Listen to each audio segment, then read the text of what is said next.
Whatever questions remain there, what I can't even begin to know all of it, those questions are for those people and for even my ex-husband. Answer to those things, not me. The most interesting thing Melinda French Gates has done lately didn't happen in a boardroom because it happened on a helipad in New York City. For 30 years, we saw her as one half of the world's most calculated power couple. But as she stepped off that chopper, hand in hand with a guy in a casual jacket, the message was loud and clear. The old rules are dead. The silent era is over, and Melinda is finally playing a different game.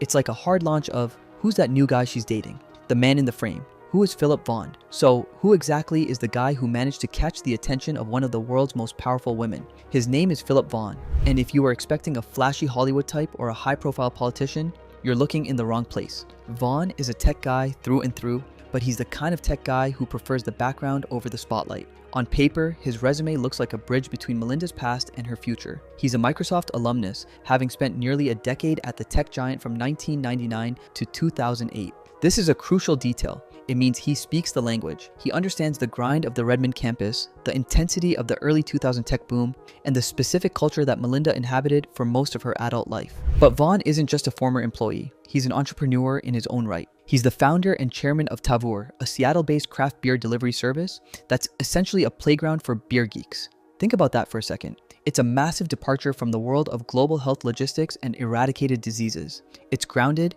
it's lifestyle-oriented, and it's unapologetically normal. People who know him describe him as smart, understated, and incredibly private, traits that likely felt like a breath of fresh air for a woman whose every move has been scrutinized by a board of directors for 3 decades. The timeline of their relationship is where things get interesting. While the public only caught wind of them recently, sources suggest they've been building this connection away from the prying eyes of the paparazzi for some time. Their first real coming out wasn't a magazine cover. It was a series of low-key, high-visibility moments. We saw them grabbing dinner at Le Bernardin in Midtown, walking through the city without a massive security detail blocking off the sidewalk, and eventually making a more formal appearance at an event in London. The thing here isn't just romance, it's compatibility. Vaughn represents a version of life that is high-achieving but low-stress. He isn't trying to save the world on a Tuesday. He's running a successful business and enjoying the perks of a life well-lived. For Melinda, who spent 27 years in a marriage that was essentially a multi-billion-dollar corporation, choosing a partner like Vaughn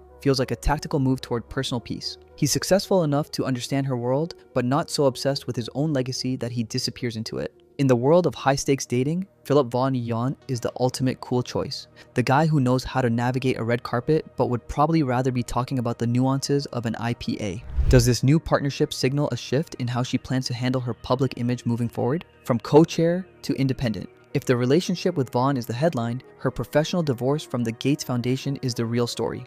In May 2024, Melinda didn't just quit a job, she dismantled a throne. For years, the Bill and Melinda Gates Foundation was the ultimate joint venture. It was a massive bureaucratic machine where every dollar spent was a reflection of their combined values. But you don't just walk away from a $50 billion entity because you're bored. You do it because the compromise has become too expensive. By resigning as co-chair, Melinda effectively declared that her silence was no longer for sale.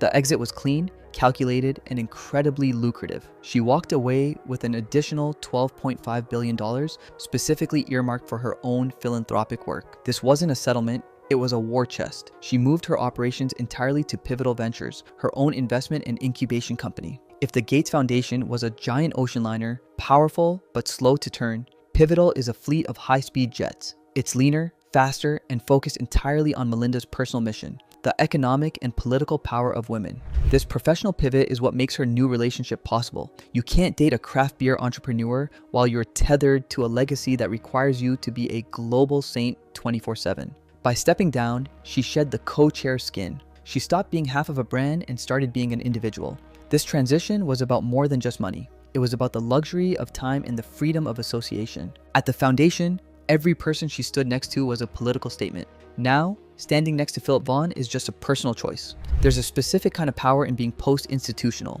Melinda is now in a position where she has more liquidity and less oversight than almost any woman on the planet. She doesn't have to answer to a board of trustees about who she's seen with or how it affects the brand. Her independence wasn't just about escaping a marriage, it was about escaping a monument. She spent decades building something that eventually became a cage. The 2024 exit was the final bars being cut. When you see her in New York or London now, you're not looking at a woman representing a foundation. You're looking at a woman who finally owns her own schedule, her own billions, and her own heart. But if the professional break was the catalyst, what does her new media strategy tell us about the woman she's becoming?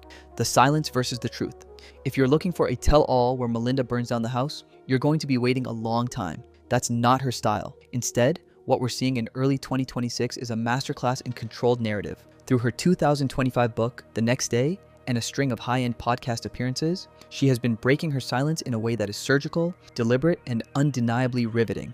She isn't shouting, she's whispering, which, as any good storyteller knows, is how you get people to actually listen. The silence she's breaking isn't just about the end of her marriage. It's about the internal cage of perfectionism she lived in for 3 decades. In recent interviews, like her sit-down on the Wildcard podcast, she's been surprisingly candid about the mask she wore. She describes the exhausting process of being a global symbol of a perfect partnership while navigating private turmoil. She's finally admitting that for a long time, she wasn't just quiet, she was disappearing. By the time the news of Philip Vaughan broke, she had already done the hard work of finding her own voice again. When she talks about her new relationship now, she uses words like lovely, spontaneous, and uncomplicated. It's a sharp, punchy contrast to the heavy, legacy-weighted language of her past life. On The Late Show, she couldn't hide the smile when asked about her current state of mind, simply saying, "It's been pretty great." The truth is, She's Playing isn't about spilling tea on her ex-husband. It's about the radical act of choosing herself. She's leaning into the U-shaped curve of happiness that she references in her book. The idea that life actually gets better in your 60s because you finally stop caring about the wrong things. For Melinda,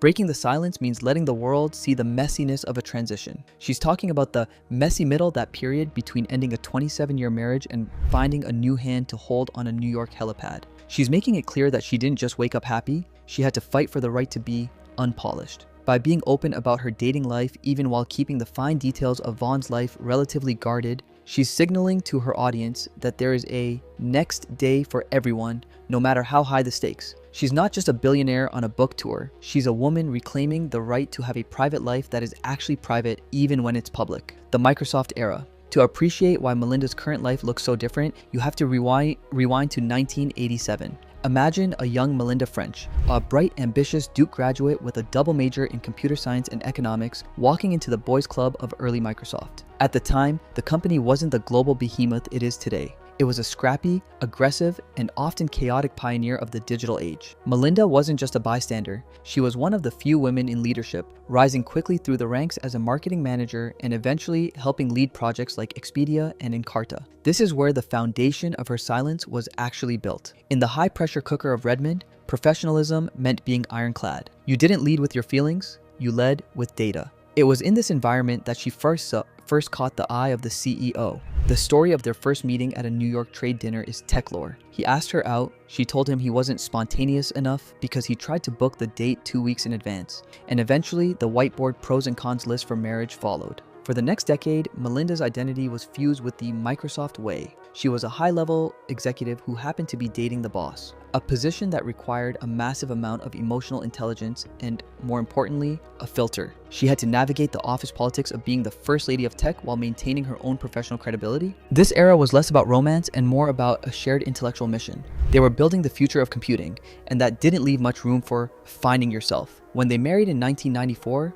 Melinda famously left the company to focus on family and philanthropy, but the Microsoft DNA never left her. The discipline, the focus on impact, and the habit of living behind a fortress of security and NDAs became her default setting. She spent 30 years in a world where her personal brand was secondary to the company's stock price and the foundation's mission. Looking back at those 80s and 90s photos, you see a woman who was brilliant and capable, but always operating within a very specific, very rigid frame. Vaughn isn't just a new boyfriend, he's a return to a version of herself that existed before the Gates label became a global institution. He represents the tech world she loved without the world-ending stakes that eventually smothered her personal life. If Microsoft was the training ground, how did the marriage that followed become both a global masterpiece and a personal cage? The answer lies in how those same traits scaled alongside the rise of Bill Gates himself. What started as a partnership between two intensely driven individuals slowly transformed into something far more complex as Microsoft dominated the world stage. With that dominance came scrutiny, pressure, and a level of control that extended into every corner of their lives. The systems they once used to build software, efficiency, optimization, long-term strategy began shaping their personal dynamic as well. Decisions were calculated, Time was scheduled, and even family life operated with a certain precision. Over time, that structure created stability, but it also left very little room for spontaneity or emotional openness. Friends have hinted that while their partnership was deeply respectful, it could also feel highly structured, almost corporate in nature. And as the stakes grew, from tech empire to global philanthropy, the expectations only intensified. What looked like perfection from the outside may have come at the cost of something more human on the inside, something that no amount of success could fully replace. A calculated marriage. For nearly 3 decades, Bill and Melinda's marriage served as the gold standard for what a power couple could achieve. They didn't just share a home, they shared a mission to eradicate polio, revolutionize global sanitation, and fix American education. But when you look at the mechanics of that relationship, it was less like a traditional romance and more like a high-functioning merger. The famous story of Bill weighing the pros and cons of marriage on a whiteboard isn't just a quirky anecdote. It was a preview of how their lives would be managed. Everything was optimized, analyzed, and scaled. Living within that architecture meant Melinda had to become a master of the public-facing self. She was the humanizing force of the Gates brand, the one who could walk into a village in sub-Saharan Africa and connect with mothers on a visceral level, while Bill handled the data and the high-level policy. This division of labor worked brilliantly for the world, but as she's hinted in recent years, it took a toll on the individual. When your marriage is a pillar of global stability, the pressure to maintain the facade is immense. You aren't just a wife, you are a co-chair of a legacy. Every disagreement has a ripple effect on global health initiatives. Every private doubt is weighed against the massive good the brand is doing. This is the cage people talk about when they discuss high net worth divorces. It's not about the money, it's about the loss of agency. For 27 years, Melinda lived in a world where her personal life was a subsector of a global enterprise. The architecture of the marriage required her to be on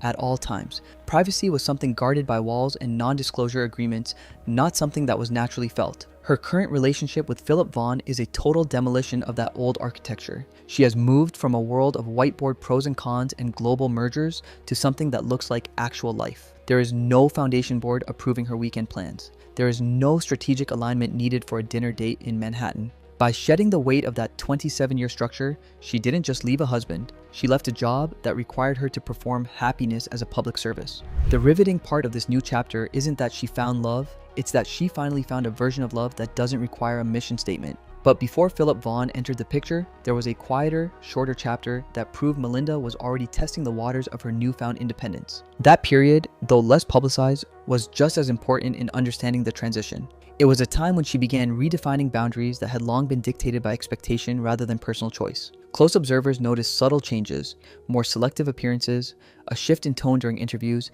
and a growing emphasis on individuality rather than partnership. It wasn't dramatic or headline grabbing, but it signaled something deeper, a recalibration of identity. After decades of being part of a unified global brand, even small personal decisions carried new weight. What to say, where to go, who to spend time with, these became acts of independence rather than routine. That quiet phase acted as a bridge between two completely different lives. It showed that by the time a new relationship entered the picture, the real transformation had already begun internally, long before the world started paying attention. So here's the question. When someone spends decades inside a carefully structured life built on logic, expectations, and global responsibility, can they ever truly return to something simple, spontaneous, and personal? Or does that kind of transformation permanently change how they experience love, freedom, identity, and happiness moving forward? The John Dupree chapter, before Philip Vaughn, became the new face of Melinda's personal life. There was a brief, quieter chapter that served as her soft launch into the world of dating. In 2022, rumors began to swirl around Melinda and John Dupree, a former Fox News correspondent and communications specialist. For a public that had only ever seen her standing next to Bill, the sight of her at a Brooklyn Nets game with a veteran journalist was a shock to the system. This relationship wasn't the high-tech, full-circle partnership she has now with Vaughn. Instead, it was an exercise in testing the boundaries of her new privacy. Dupree, a father of 3 with a background in broadcast media, represented a complete departure from the Silicon Valley bubble. He was someone who understood the spotlight, but didn't inhabit the same billionaire ecosystem. They were spotted at luxury resorts and high-profile sporting events. And for a moment, it looked like Melinda was leaning into a more classic post-divorce romance. However, by early 2024, her team confirmed the two were no longer dating. While the relationship didn't last, its purpose in her narrative is clear. It was the palate cleanser. It was the first time she allowed herself to be seen as a woman who was available, someone who was actively looking for a connection outside of a philanthropic mission statement. It proved that she could navigate a breakup without it becoming a global scandal. And more importantly, it allowed her to figure out what she didn't want. If the Dupree chapter was about exploration, the Vaughn chapter is about alignment. The short-lived romance with a media personality likely taught her that while she wanted a life outside the Gates shadow, she still needed someone who understood the complexities of her professional world. Dupree was a step toward freedom. Vaughn is the landing. This middle chapter is often overlooked, but it was the essential bridge that allowed her to move from the wife of a titan to a woman who can walk hand in hand through Manhattan with exactly whoever she chooses. But why stop at personal romance when you can re-engineer the entire concept of global influence? The philanthropic rebrand. While the world was busy analyzing her new relationship, Melinda was busy re-engineering her legacy. This isn't just about who she's dating, it's about what she's doing with her newfound agency. When she officially exited the Gates Foundation, she didn't just retire to a quiet life in Seattle, she pivoted hard into pivotal ventures. This is her solo album, and it's a masterclass in how to use $1 billion to change the world without having to ask for anyone's permission. Pivotal Ventures is where the new Melinda really comes to life. At the old foundation, the focus was often on massive, top-down global health initiatives. It was about vaccines, seeds, and sanitation. Noble, but distant. Pivotal is different. It's personal. It's focused on the economic and political power of women in the United States. She's investing in paid leave, narrowing the gender pay gap, and getting more women into tech and office. This is a pointed, strategic move. She's not just giving money away, she's building a power base. This shift in philanthropy mirrors her shift in personal life.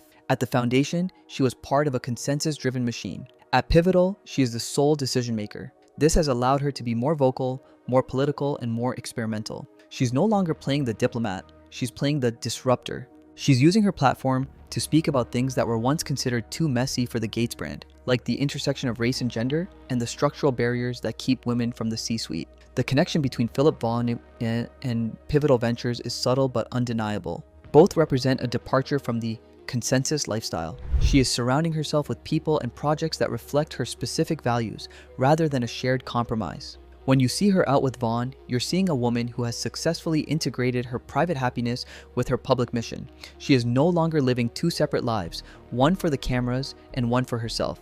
She has created a unified front where her romance, her investments, and her voice all point in the same direction: independence. And what makes this transformation even more striking is the timing. She didn't slowly ease into this new identity. She stepped into it with clarity and intention.